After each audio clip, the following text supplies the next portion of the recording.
ये है थार डेजर्ट, जहां दूर दूर तक फैली है बंजर जमीन और जहां गर्मियों में तापमान 50 डिग्री को पार कर जाता है। छोटे छोटे गांव आज भी उस दौर की जिंदगी जीते हैं जहां ना बिजली की पूरी सुविधा है, ना पानी की। मिट्टी के घर, झोंपड़ियां और तपता आसमान, यही है यहाँ की असली जिंदगी। और इस कठिन रेगिस्तान में इंसानों का सबसे बड़ा साथी है ऊंट, the ship of the desert. कठिनाइयों के बीच भी थार में है एक अनोखी खूबसूरती। यहाँ के लोक संगीत की मिठास, हाथों की बनी कलाकृतियों का हुनर और सदियों पुराना इतिहास, सब मिलकर इसे एक जीवंत संस्कृति बनाते हैं। This is the story of Thar. हम निकल पड़े अपनी जिंदगी के सबसे लंबे रोड ट्रिप पर, दिल्ली से जोधपुर और फिर जैसलमेर तक, करीब 2000 किलोमीटर की ये यात्रा। गाड़ी की खिड़की से बदलते नजारे, हरियाणा की हरियाली से लेकर राजस्थान की तपती जमीन तक, हर मील एक नई कहानी कहता है। जैसे जैसे हम आगे बढ़ते हैं, लैंडस्केप बदलता जाता है। खेत कम, बकरियां ज्यादा। गांव में हर कुछ किलोमीटर पर दिख जाते हैं चरवाहे अपनी बकरियों के साथ, जो इस रेगिस्तान में रोजमर्रा की लड़ाई लड़ रहे हैं, पानी की तलाश में। और फिर हम पहुंचते हैं जोधपुर, द ब्लू सिटी। यहां के नीले घर और मेहरानगढ़ किला एक अलग ही दुनिया दिखाते हैं। लेकिन हमारी मंजिल थी थार डेजर्ट। रास्ते में हमें मिलती है marble mines. Rajasthan marble capital of India. लगभग 6000 से ज्यादा माइंस, जहां हजारों मजदूर काम करते हैं। पर इस सुंदरता के पीछे एक दर्द भी है, सांसों में घुलती धूल और एक बीमारी, सिलिकोसिस, जो फेफड़ों को खा जाती है।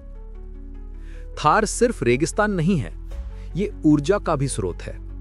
राजस्थान आज भारत के सबसे बड़े विंड एनर्जी प्रोड्यूसर्स में से एक है। यहाँ की तेज हवाएं हर साल हजारों मेगावाट बिजली पैदा करती हैं। 120 मीटर ऊंचे विंड टरबाइन रेगिस्तान की शांति को चीरते हुए घूमते हैं। सिर्फ ऊर्जा नहीं, उम्मीदें भी पैदा करते हैं। अब सड़कें खत्म हो चुकी हैं, सामने है सिर्फ रेत और हवा जो चेहरे को जलाती है। यहाँ का सन्नाटा अपने आप में एक आवाज है। गायें दूर तालाब की तरफ बढ़ती हैं, ऊंट बिना पानी के 10 दिन चल जाते हैं और इंसान बस भरोसे पर जिंदा है।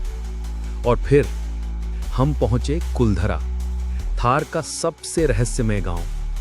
18वीं सदी में पालीवाल ब्राह्मणों ने इसे बसाया था, पर एक रात पूरा गांव खाली हो गया। कहते हैं जाते जाते उन्होंने श्राप दिया कि ये गांव कभी दोबारा नहीं बस पाएगा। आज भी ये गांव the most haunted village of Thar desert कहलाता है। थार की रेत में बसती है संगीत की आत्मा। यहाँ के लोक गायक पीढ़ी दर पीढ़ी अपनी कला को जीवित रखे हुए हैं। उनके गीतों में है इतिहास, दर्द और मोहब्बत की खुशबू। जोधपुर की गलियों में चलें तो हाथों से बनी लाख की चूड़ियों की खुशबू आती है। गर्म तवे पर पिघलती लाख हाथों से आकार लेती। ये है राजस्थान का असली जादू। थार के गांवों में अभी भी बच्चे मिट्टी में खेलते हैं और महिलाएं दूर कुएं से पानी लाती हैं। यहाँ की जिंदगी भले ही कठिन हो, पर सादगी में जो सुकून है वो शायद शहरों में कहीं खो गया है। थार सिखाता है जिंदगी की असली खूबसूरती सुविधाओं में नहीं, बल्कि संघर्ष में छिपी होती है। This is Thar, the desert of heat, the land of heart. ये था जैसलमेर का छोटा सा सफर। लाइक, शेयर और कमेंट करना ना भूलें। Thanks for watching. मैं आपका वक्ता दक्षराज सिंह।